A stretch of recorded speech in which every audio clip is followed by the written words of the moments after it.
وَلَقَدْ يَسَّرْنَا الْقُرْآنَ لِلذِّكْرِ فَهَلْ مِن مُّدَّكِرٍ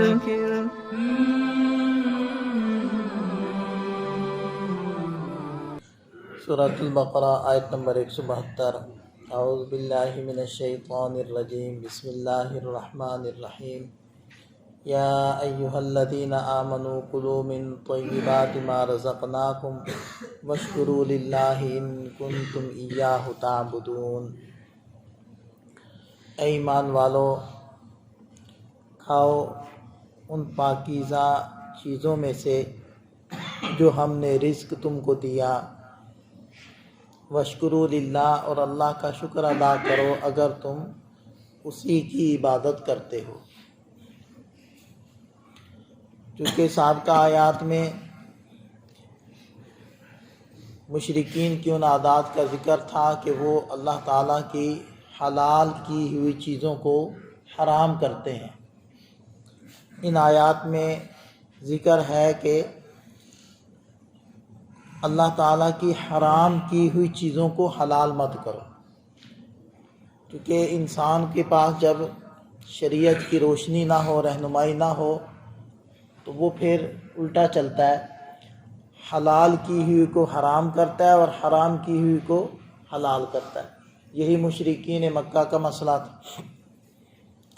کہ ایک طرف تو انہوں نے اللہ کی حلال کی ہوئی چیزوں کو حرام قرار دیا ہوا تھا، دوسری طرف حرام شدہ چیزوں کو حلال قرار دیتے۔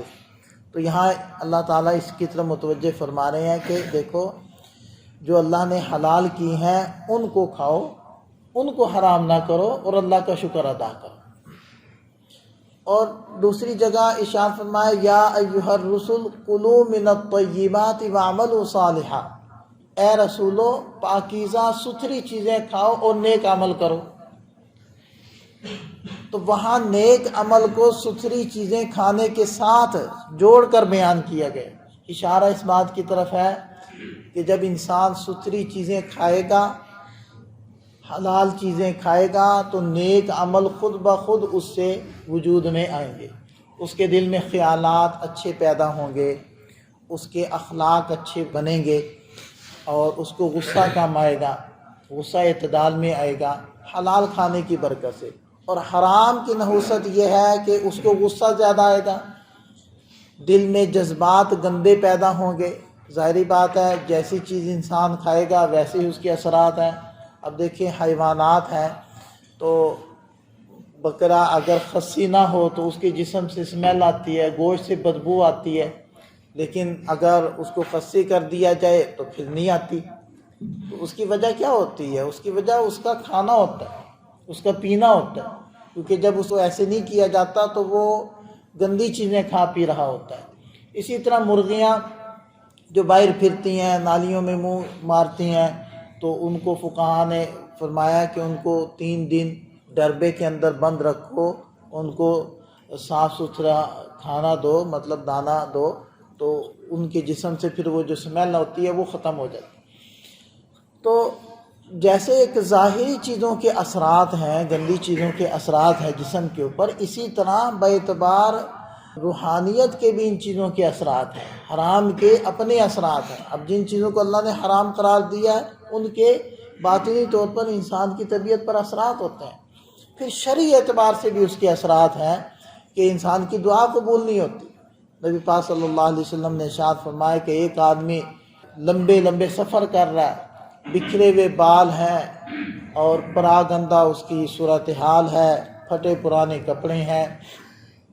اور وہ آسمان کی طرف ہاتھ بلند کر کے کہتا ہے، یا رب یا رب یا رب۔ اب دیکھیں، ظاہری جتنی بھی اسباب ہیں، وہ شکلیں ہیں، وہ اس کے دعا کے قبول ہونے کے قریب ہونے کی چیزیں ہیں۔ مسافر کی دعا قبول ہوتی ہے۔ پھر جو بیچارہ ایسا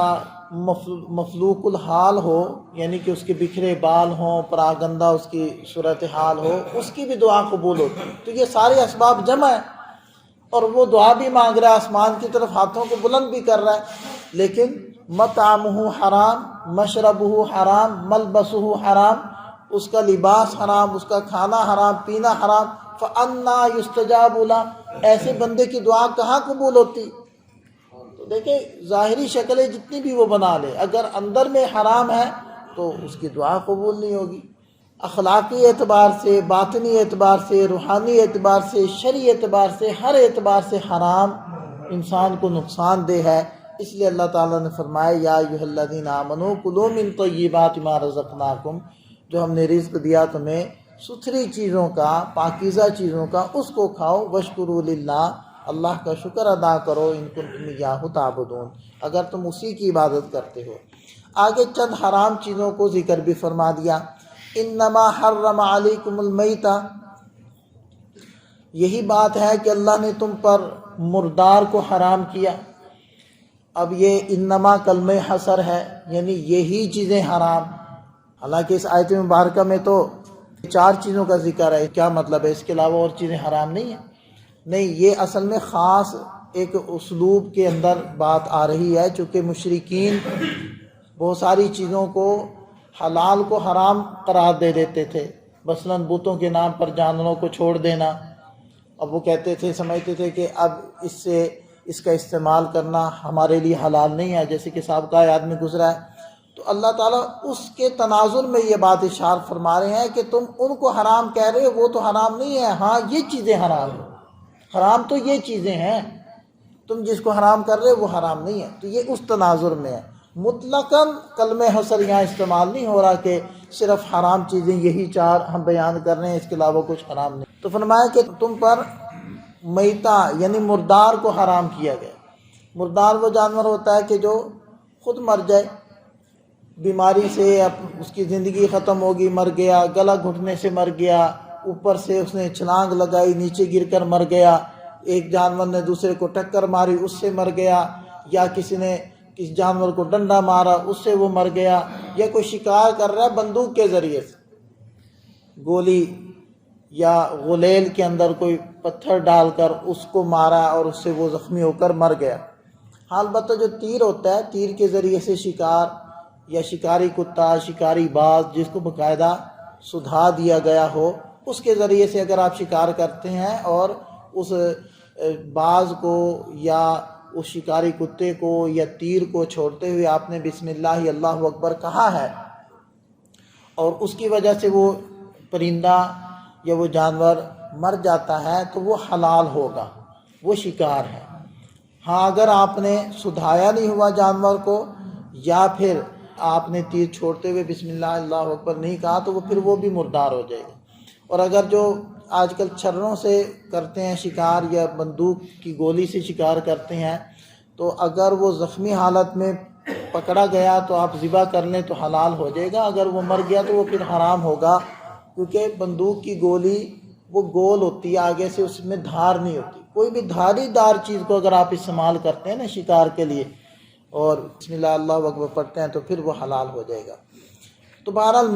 میتہ کو حرام قرار دیا گیا۔ البتہ مچھلی اور ٹڈی، ان 2 کا استثناء اللہ کے نبی صلی اللہ علیہ وسلم نے کیا ہے کہ ان 2 کا استعمال بغیر ذبح کیے بھی حلال ہے۔ مچھلی آپ نے پکڑی ہے اور وہ مر گئی، یا آپ نے کسی چیز سے اس کو مار دیا، تو بغیر ذبح کیے بھی مچھلی حلال ہے۔ اسی طرح دوسری چیز ہے ٹڈی، یہ عرب میں تو ہوتی ہے، یہاں نہیں دیکھنے میں کبھی نظر آئی، خاکی کلر کی ہوتی ہے اور بڑی سی اتنی بڑی بڑی ہوتی ہیں وہ ٹڈیاں۔ مکڑی نہیں، مکڑی اور چیز ہوتی ہے، ٹڈی ہوتی ہے۔ یہ ابھی پچھلے 2-4 سال پہلے تو وہاں عرب کے اندر ٹڈی دل آیا تھا، باقاعدہ دل، وہ بہت زیادہ آئی تھی، انہوں نے پھر اکٹھی بھی کی تھی، اس کی بہت ساری ویڈیوز بھی آئی تھی۔ اب بھی وہاں اکا دکا دیکھنے میں نظر آتی ہیں، وہاں وہ اتنی بڑی بڑی ہوتی ہیں، خاکی رنگ کی ہوتی ہیں ٹڈیاں، تو وہ حلال قرار دی گئی ہے۔ تو پرانے لوگ بتاتے ہیں کہ پہلے یہاں فصلوں پر آتی تھیں، آیا کرتی تھی، تو پھر لوگ ایسے کوئی چیز ایسے ہلاتے تھے وہ گرتی تھی، تو ان کو بس پکڑ لیتے تھے، اکٹھی کر لیتے تھے، اس کو تل لیتے تھے، بھون لیتے تھے، تو وہ کھاتے تھے۔ تو وہ ٹڈی اور مچھلی، اس کو بغیر ذبح کیے بھی حلال قرار دیا گیا۔ البتہ جو طافی ہوتی ہے مچھلی، طافی سے مراد جو خود مر کر پانی میں اوپر تیرنے لگ جائے، اس کو حرام قرار دیا گیا، اس سے منع کیا گیا۔ اس کے علاوہ وہ ٹڈی اور مچھلی اس کو حلال کرا دی۔ اس کے علاوہ جتنے بھی وہ مردار ہیں وہ ممنوع ہے، حرام ہے۔ دوسری چیز والدم، خون، اور خون سے مراد یہاں بہنے والا خون ہے، دم مسفوح، کہ جب آپ جانور کو ذبح کرتے ہیں اس وقت جو خون نکلتا ہے وہ ہے دم مسفوح، بہتا ہوا خون، وہ حرام ہے۔ البتہ جو بعد میں جب آپ جانور کو کھال اتار کر اس کے پیسز بنا رہے ہوتے ہیں، ٹکڑے بنا رہے ہوتے ہیں، اس وقت جو گوشت کے اندر خون ہوتا ہے وہ حرام نہیں ہے، وہ پاک ہے، وہ گوشت کے ساتھ پاک ہو جاتا ہے، کیونکہ وہ دم مسفوح کے اندر نہیں آتا۔ اور یہاں خاص دم مراد ہے، بہنے والا خون جو ذبح کرتے ہوئے نکلتا ہے وہ حرام ہے۔ اسی طرح جو جمع ہوا خون ہے اس کو حدیث نے جائز قرار دیا ہے، جیسے کلیجی ہے، جگر جس کو کہتے ہیں، اور تیلی، اسی طرح گردے، یہ بھی جمع ہوا خون ہی ہوتا ہے، خون سے بنتے ہیں۔ تو اس جمے ہوئے خون کو حلال قرار دیا ہے، تو پھر اس سے تعین ہو جائے گی کہ اس دم سے مراد وہی خون ہے جو بہہ رہا ہو، یعنی جب ذبح کرتے ہوئے نکلتا ہے وہ خون مراد ہے۔ ولحم الخنزیر، اور خنزیر کا گوشت، خنزیر یہاں گوشت سے مراد صرف گوشت ہی نہیں ہے بلکہ خنزیر کے تمام اجزاء وہ ناپاک ہے، نجس ہے، حرام ہے، اور ان کا استعمال کسی بھی طرح کسی بھی شکل میں وہ جائز نہیں ہے۔ اس لیے علماء فرماتے ہیں کہ جو باہر سے چیزیں آتی ہیں اس کو نہ استعمال کیا کریں، جیسے صابن آتا ہے، خاص طور پر یہ جو ڈو صابن ہے، اب اس میں تو کنفرم وہ خنزیر کے اجزاء ہوتے ہیں، اس کی چربی استعمال ہوتی ہے، کیونکہ باہر ممالک میں، یورپ میں، امریکہ کے اندر اتنے بڑے بڑے فارم موجود ہیں، اتنے فارم آپ کے ہاں گایوں کے اور بکریوں کے نہیں ہیں جتنے فارم وہاں خنزیروں کے ہیں، اور چونکہ وہ ٹھنڈے علاقے ہیں تو وہاں گوشت کا استعمال بہت زیادہ ہے، اس لیے وہاں خنزیروں کے فارم بھی بہت زیادہ ہیں، اور ان کے پاس ان سے حاصل ہونے والی کھال اور چربی وہ بھی بہت زیادہ ہے، اور وہ بہت زیادہ کو پھر مختلف ادویات میں، مختلف کاسمیٹکس کے اندر وہ استعمال کرتے ہیں، تو اس لیے ہمیں احتیاط کرنی چاہیے کہ ہم ایسی چیزوں کو استعمال نہ کریں۔ اور اگلی چیز فرمائی، چوتھی چیز وما اہل بہ لغیر اللہ، جو چیز اللہ کے غیر کے لیے حلال کی جائے، یعنی اس کے اوپر اللہ کے علاوہ کسی اور کا نام لیا جائے، جیسے کہ مشرکین بتوں کے نام پر ذبح کیا کرتے تھے بتوں کی خوشنودی کے لیے، وہ حرام ہے۔ اسی طرح اب اگر کوئی یہاں کسی پیر صاحب کے نام پر ذبح کرے، کسی قبر والے کے نام پر ذبح کرے، یا کوئی اس کا پیارا آ رہا ہو اس کے نام پر ذبح کرے، وہ سب حرام ہو جائیں گے، ما الا بغیر اللہ ہو جائے گا۔ اسی طرح نام تو وہ اللہ کا لے رہا ہے، لیکن خوش کرنا کسی اور کو مقصود اور مطلوب ہے کہ وہ خوش ہو جائے۔ دیکھیں، ایک ہے اس کی ضرورت کے لیے ذبح کرنا، یہ اور چیز ہے، اور ایک ہے اس کی خوشنودی حاصل کرنے کے لیے، اس کو خوش کرنے کے لیے ذبح کرنا۔ نام بھرے اللہ کا لے رہا ہے، وہ بھی ما اہل بہ لغیر اللہ کے اندر چلا جائے گا۔ اسی طرح اگر کوئی کھانا ہے، کھانا پکایا اور وہ مقصد ہے کہ میں فلاں قبر والے کے نام پر یہ تقسیم کر رہا ہوں، فلاں کی نظر ہے، فلاں کی منت ہے، نظر فلاں، نظر فلاں، یہ کیا ہے؟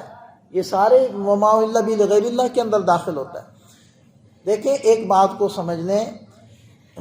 صرف اللہ تعالیٰ کے نام پر ذبح کرنا حلال اور جائز ہے، اللہ کے علاوہ کسی اور کے نام پر یا کسی اور کی خوشنودی کے لیے ذبح کرنا یہ حرام ہے۔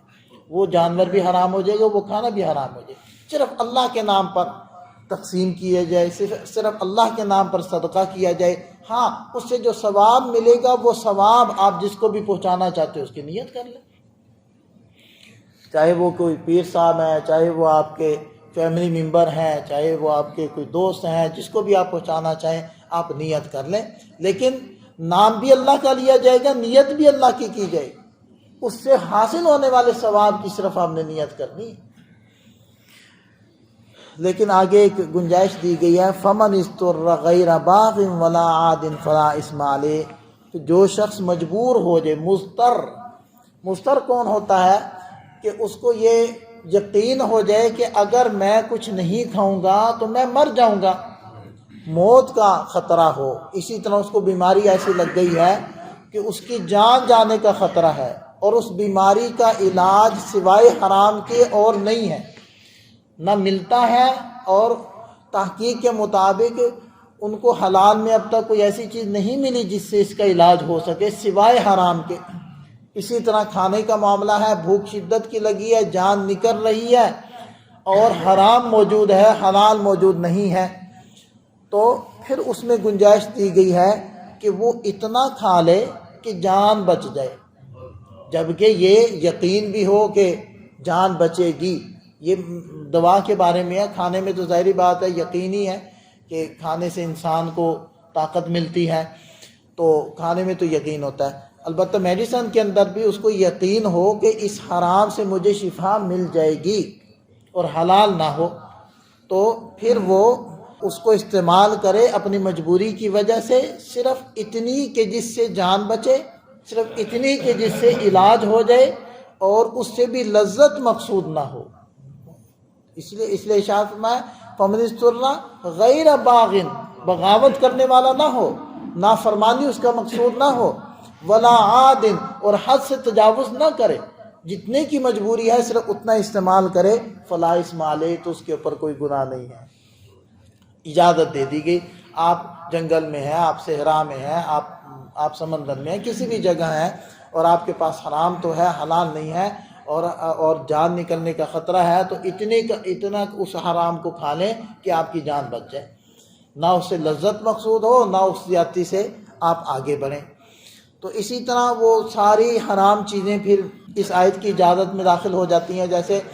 انسانی اعضاء سے فائدہ اٹھانا، یعنی اس کے اعضاء کو اپنے جسم کا حصہ بنانا، یہ حرام ہے، انسانی اعضاء کو استعمال نہیں کر سکتے، اسی وجہ سے انسانی بالوں کو استعمال کرنا بطور وگ کے یہ حرام ہے، اسی لیے انسانی بالوں کو بیچنا خریدنا حرام ہے۔ یہ جو گلیوں میں پھر رہے ہوتے ہیں بال بیچنے والے، ان کو روک کر سمجھانا چاہیے، بھئی تم حرام کام کر رہے ہو، گلیوں میں بھی پھر رہے ہو، مشقت بھی اٹھا رہے ہو، دیہڑی بھی لگا رہے ہو، اور حرام بھی کر رہے ہو۔ انسانی اعضاء کا خریدنا بیچنا حرام ہے۔ اسی وجہ سے خون کا ایک دوسرے کو لگوانا بھی حرام ہے، اور دیگر اعضاء کا منتقل کروانا بھی حرام ہے۔ ہاں اگر مضطر ہو جائے، یہ اس آیت مبارکہ کی اجازت سے پھر اجازت نکلتی ہے کہ جب اس کا علاج میڈیسن سے نہ ہو سکے، خون بڑھانے والی میڈیسن سے اس کا علاج نہیں ہو پا رہا، اور نہ اتنی گنجائش ہے، مثلا آپریٹ کرنا ہے، اب اس کی جان کو بچانے کی ضرورت ہے، تو اس مجبوری میں خون لینے کی اور اس کو دینے کی اجازت ہے، لیکن چونکہ ایک مجبوری کی حالت میں یہ کیا جا رہا ہے، لہذا اس کی قیمت لینا حرام ہے، یا بلا ضرورت ایسا کرنا، خون دینا یا اگلے کا لینا، یہ حرام ہے، صرف ضرورت میں ہو، مجبوری میں ہو۔ اسی طرح بقیہ اعضاء جیسے گردہ لگواتے ہیں، تو یہ بھی انہی شرائط کے ساتھ اس کی اجازت ہوگی۔ تو فرمایا کہ جو ایسا کرے تو فلا اثم علیہ، اس پر کوئی گناہ نہیں ہے، ان اللہ غفور رحیم، یقینا اللہ تعالیٰ بخشنے والے مہربان ہے۔ وہ بندوں کے لیے گنجائشیں رکھتے ہیں کہ مجبوری کی حالت میں وہ بیچارے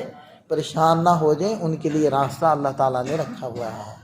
اللہ تعالیٰ ہمیں سمجھ عطا فرمائے، عمل کی توفیق عطا فرمائے۔